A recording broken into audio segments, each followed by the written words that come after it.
We like to believe that under the ocean things move slowly, silent, predictable.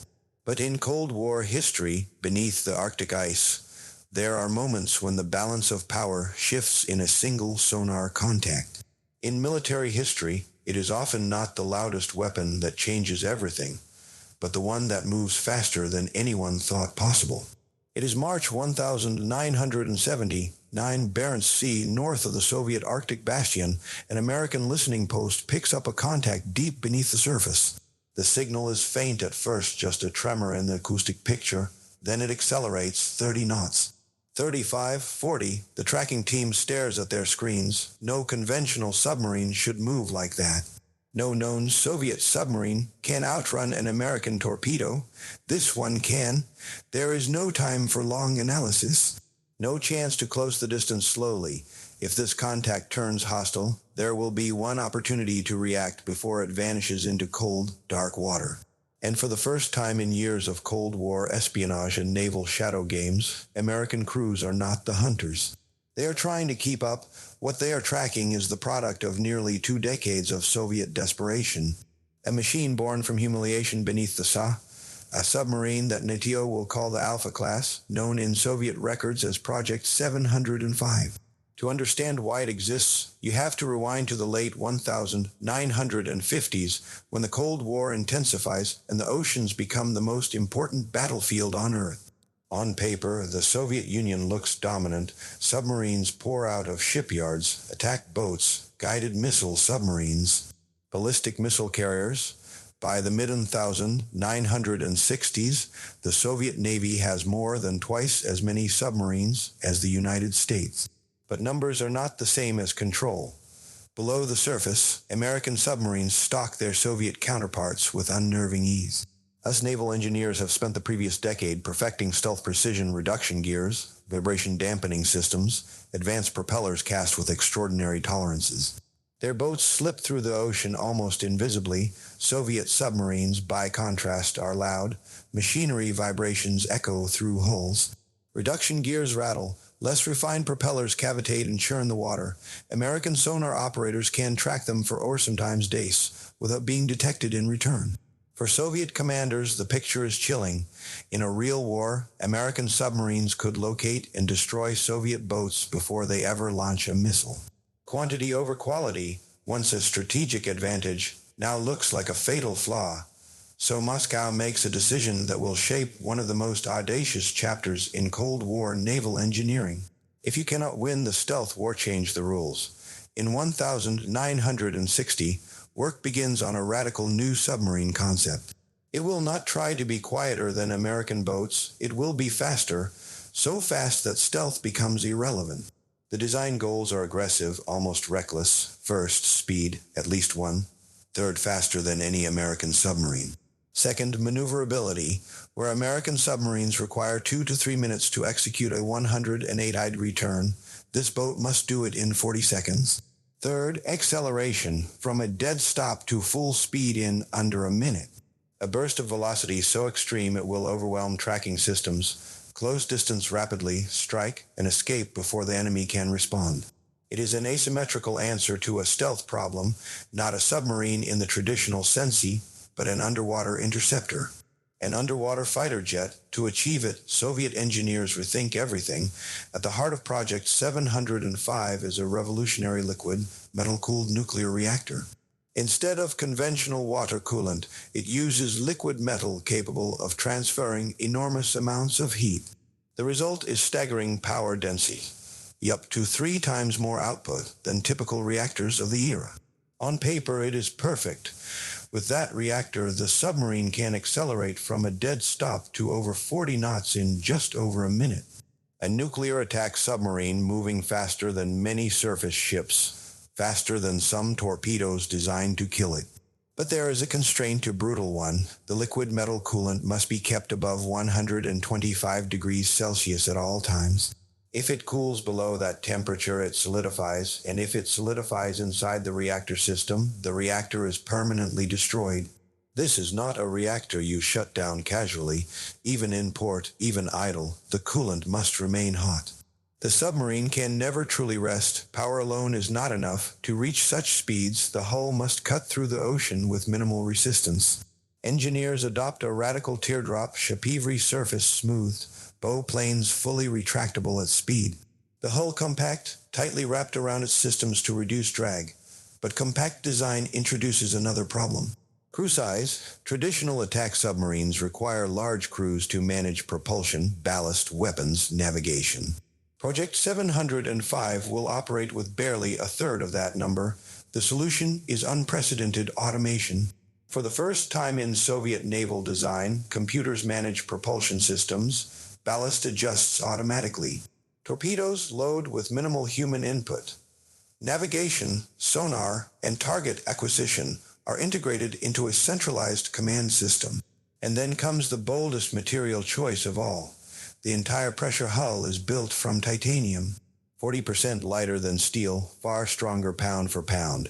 Titanium allows greater diving depth and structural resilience. Western analysts will later estimate potential dive depths approaching 1.0 meters far, beyond most existing NATO anti-submarine weapons. But titanium is notoriously difficult to fabricate. Welding requires controlled, oxygen-free environments. Entire hull sections must be assembled in massive argon-filled chambers hermetically sealed. To many Western observers, the idea of Soviet shipyards mastering aerospace-grade titanium fabrication at scale seems implausible. Yet American intelligence reports something strange. Late 1960s, Leningrad shipyards, new submarines are leaving assembly sheds. Their hulls gleam highly reflective. Ordinary steel darkens quickly when exposed to air and moisture. These do not. Analysts suspect titanium. If true, it represents a generational leap in material science and naval engineering. A submarine that can dive deeper, move faster, survive pressures and depth charges that would crush steel hulls.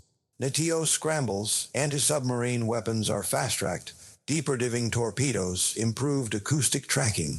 Faster intercept solutions. For the first time in years, the West is reacting. In 1972, after 11 years of development, the first Project 705 submarine leaves port in the Barents Sea. It is meant to undergo extensive testing before serial production. That is not what happens. Soviet leadership, alarmed by increasingly stealthy American submarines, orders additional Alfa boats into construction before the first has completed trials. It is a decision driven by urgency and fear. An unproven design is pushed into serial production. From the beginning, problems multiply. Automated systems fail unexpectedly, overwhelming small crews.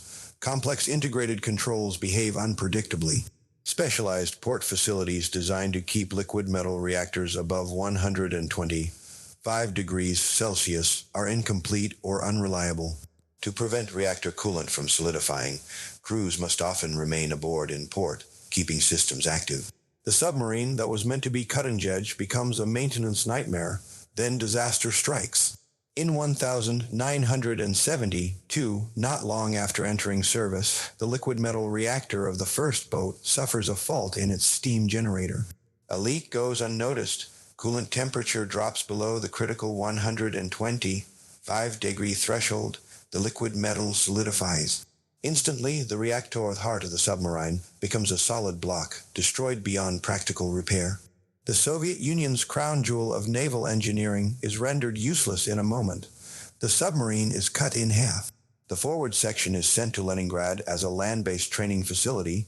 The stern, with its frozen reactor, remains in Severodvinsk. Sailors joke darkly that the Soviet Navy now owns the world's longest submarine. The political pressure to cancel Project 705 is intense.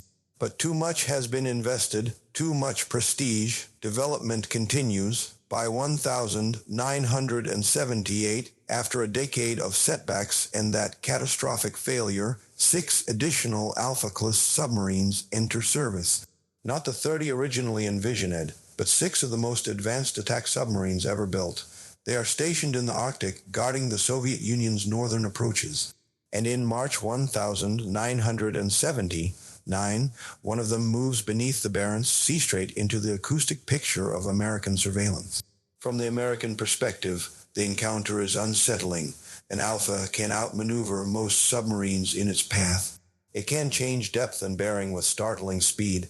At over 40 knots, it can reposition faster than expected, complicating firing solutions and evasion strategies. But speed has its own constraint. At 40 knots, the propeller cavitates violently. Rushing water and acoustic turbulence flood the surrounding sea with noise. The submarine's own sonar performance degrades dramatically. It is not hunting in stealth. It is screaming through the ocean. In that moment, the Alpha is both predator and blind sprinter, and then there is the Reactor. Because it cannot easily be shut down, maintenance is constant and complex. Each Alpha costs roughly twice as much as a conventional nuclear submarine. The program forces the Soviet Union to develop an entire titanium industry, new fabrication techniques, and push nuclear thermodynamics to their limits. All for 7 submarines, 7, most spend more time in repair than on patrol. Engineers had envisioned cruise missile and ballistic missile variants, boats that could threaten American carrier groups and reshape naval warfare. But technical setbacks keep those variants on the drawing board. By the early 1980s, it is clear that Project 705 will not become the dominant force once imagined. And yet, calling it a failure misses something deeper. The Alpha was not merely an attempt to build a better submarine. It was an attempt to reinvent naval warfare to create an underwater interceptor capable of blitz-like attacks, rewriting the geometry of submarine combat. In the broader arc of Cold War history, it represents something rare, a moment when the Soviet Union did not try to copy Western design philosophy, but leap beyond it. The Alpha class proved that titanium hulls were viable at scale, that extreme automation could drastically reduce crew size, that liquid metal reactors, while temperamental, could deliver extraordinary performance. It forced NATO to respond, to develop deeper-diving weapons, faster torpedoes, more advanced acoustic systems. In that sense, even in limited numbers, it changed the game. Back in March 1979, as the American listening post tracks the high-speed contact, the operators eventually watch it slow. The acoustic signature stabilizes. The impossible sprint ends. The contact fades into the layered noise of the Arctic. Not unstoppable, not invincible, but very real. A titanium predator born of Cold War anxiety, racing through the Barents Sea at 40 knots, proving that beneath the calm surface of the ocean, the arms race was as fierce and inventive as any battlefield in World War II or beyond. If this chapter of Cold War naval history surprised you, what stands out most: liquid metal reactor that could never cool, or the titanium hull that rewrote submarine design? Do you think raw speed could ever truly replace stealth beneath the sea? For more cinematic military history, Cold War documentary storytelling, and real engineering stories from the hidden front lines of world history, make sure to like and subscribe.